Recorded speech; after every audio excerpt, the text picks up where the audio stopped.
Welcome to Arrow on the Air. I'm Ryan McDaniel. And I'm Jen Otten. Arrow on the Air is a division of the Southeast Arrow, a student-run multimedia organization of Southeast Missouri State University.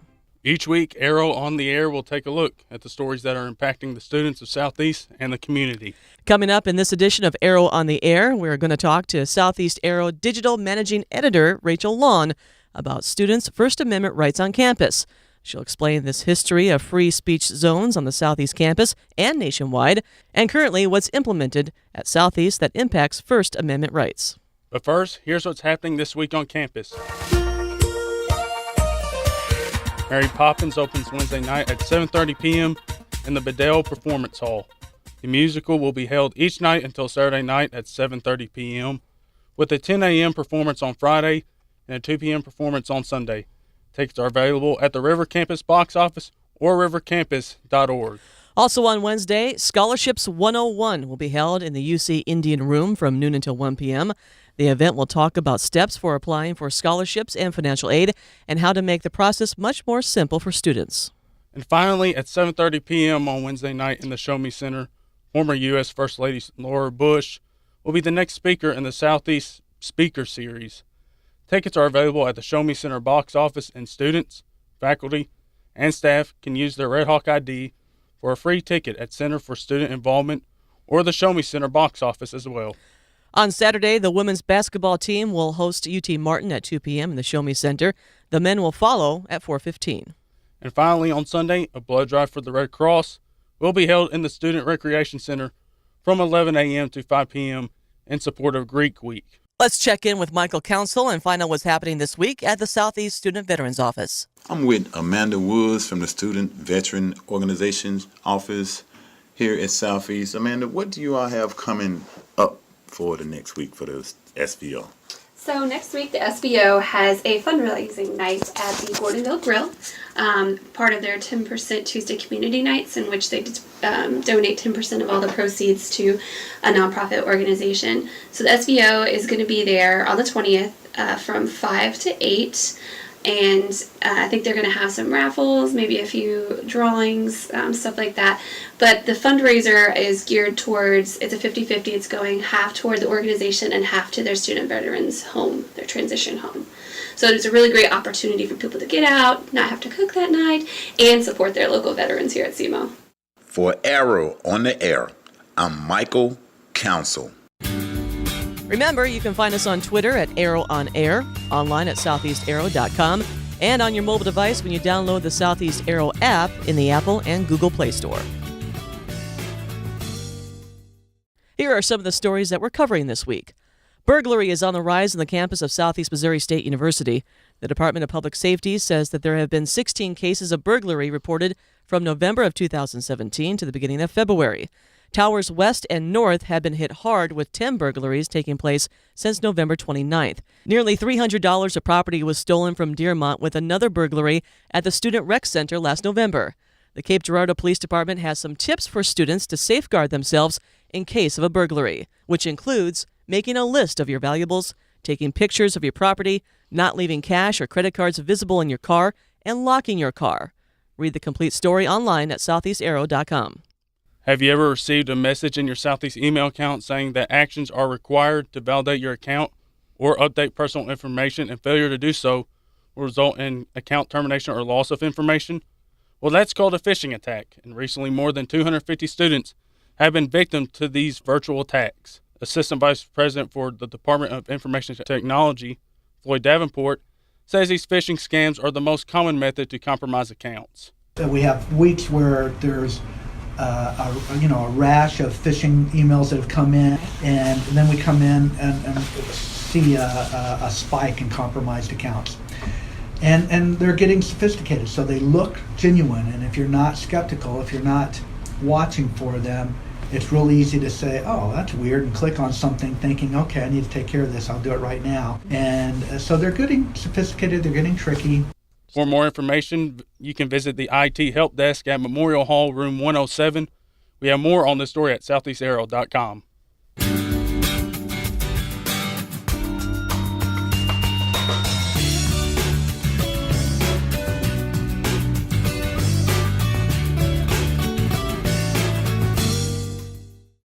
As a Southeast student, what are your First Amendment rights, and are you allowed to exercise those rights on campus? That issue was recently brought up on February 2nd when the Southeast chapter of Young Americans for Liberty held a peaceful protest in front of Kent Library. The purpose? To shed light on the issue behind zoning a constitutional right on campus. With us, we have Southeast Arrow Digital Managing Editor Rachel Lawn to tell us more. Rachel, what are free speech zones and what happened on February 2nd? So a free speech zone is a specified area, and in this case, it's on a college campus, where students have the right to exercise their free speech. So there were a handful of students at the library that day encouraging passerby students to sign a large beach ball, or what they called speech balls, with whatever they would like to write as part of the Young Americans for Liberty free speech campaign. So we at the Arrow were initially notified of the protest via a Facebook message from the Young Americans for Liberty headquarters. So does Southeast have free speech zones? Not anymore. But prior to legislation that was signed in August of 2015, Southeast only had a handful of locations on campus where free speech was allowed. So those were the free speech zones.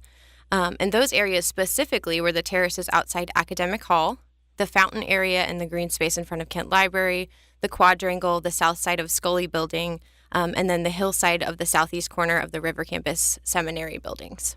So when former Governor Nixon signed the Missouri Campus Free Expression Act, he made it illegal for colleges and universities to restrict areas where students can protest, and that was statewide. So does that mean that Southeast has a new policy in place, or what has happened since that law? Yeah, so Southeast has what's called the Freedom of Expression Guidelines now, and those can be found on SEMO's website. And basically the guidelines were designed to help facilitate free expression for any member of the Southeast community in a way that does not disrupt the university's academic goals or mission. So now the university has the Freedom of Expression Guidelines in place that have, I guess, replaced the free speech zones on campus. So why did it take a state law for Southeast to change its policy? That's a really good question. I think it was a way for universities to maintain control over the kinds of issues that were represented on their campus, the kinds of issues that, maybe not the kinds of issues, but the places where students were able to stand up and have peaceful protests, who were able to have riots, and just kind of keep it under control. So what is happening now on a national level to eliminate the free speech zones on campus? Well, the Young Americans for Liberty are a group that is really kind of crusading to help the colleges and universities across the country, the students at those universities who are still having their First Amendment rights restricted, get to a place where free speech zones don't exist anymore. And it's sometimes it's a lawsuit process. Sometimes it's like these protests that just make it more of a visible issue on campuses across the country, so that students are aware, members of the community are aware, and they're able to kind of stand against them. And I think that in a lot of cases, it just starts with the knowledge and understanding that there is an issue. Rachel Lawn of the Southeast Arrow. You can read more about the story at southeastarrow.com. Now let's take a look at sports with Zach Lauer. Here's what's happening in Southeast sports. On Wednesday, February 7th, Southeast football head coach Tom Matukowicz met with the media to talk about the 2018 recruitment class. Southeast recruited and signed 22 new players this year.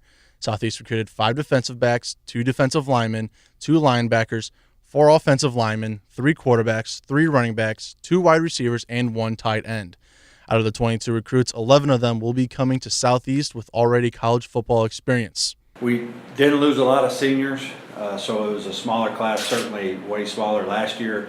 We had some critical needs that we wanted to try and fill. I feel good about some guys that have had college experience to be able to step in those roles. But for the most part, love the quality of the class, both on the field but also academically. One of the recruits that will be transferring to Southeast, quarterback Daniel Santa Catarina, will be coming from Northern Illinois, where he played 6 games and started 4 of the games, where he completed 62 of 97 passes for over 700 yards and throwing 7 touchdowns. And to start against Nebraska, he threw for 128 yards on 15 of 22 passes to lead NIU to a 21-17 victory. I coached Daniel's brother, so his brother was a linebacker for me at NIU, played for me.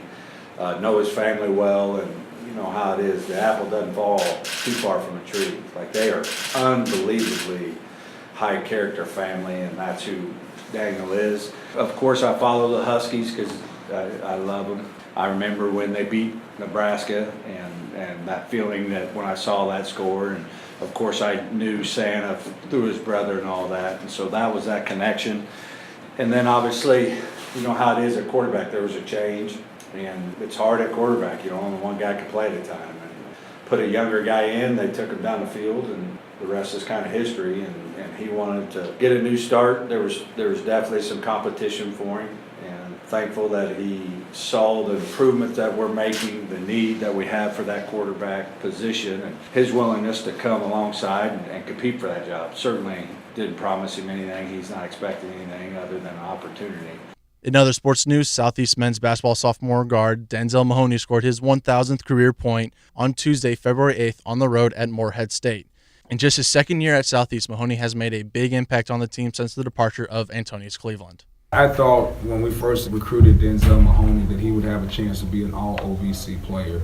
We just didn't know that he would have the immediate success that he had as a freshman, but he's got the physical strength and the body to come in and play right away. That's the biggest struggle that people have is going from high school to college, is the physicality of the game. So he's done a great job at having somebody like Antonius Cleveland, where he's not just all the pressure is on him, really helped Denzel and his growth. With Arrow on the Air, I'm Zach Lauer. You are a good man. Step into the spotlight with a good heart. And it's hard for a good man to be a king. I'm live at Cape West Cinema, where the movie Black Panther is on the screen tonight with multiple showings. Here are some comments from moviegoers. Interlude on how did y'all like the movie Black Panther? We thought it was great. It was a lot of, I guess you could say it was a lot of connected to what black people are going through in America. Okay. And also, hopefully I'm not spoiling the movie, but it's good. It's really good. I suggest anyone to go see it, no matter race or creed. But it was a great movie. Jerry, you go to Southeast? Yes, sir. And you just went to see Black Panther. Yes, sir. Tell me what you like about the movie. Tell me, your reaction to it. It was good. It had good action. I feel like it was not over. Didn't try to hit you over the head with blackness. It didn't try to push or make anybody uncomfortable too much. Some people might not like that. Right. But I mean, at the end of the day, it's a superhero movie. For Arrow on the Air, I'm Michael Council. That does it for this edition of Arrow on the Air. Remember, you can find us on Twitter at Arrow on Air. And you can read more about any of these stories at southeastarrow.com. Be sure to get the Arrow app and stay up to date with what's happening on campus and in your community. Thanks for joining us.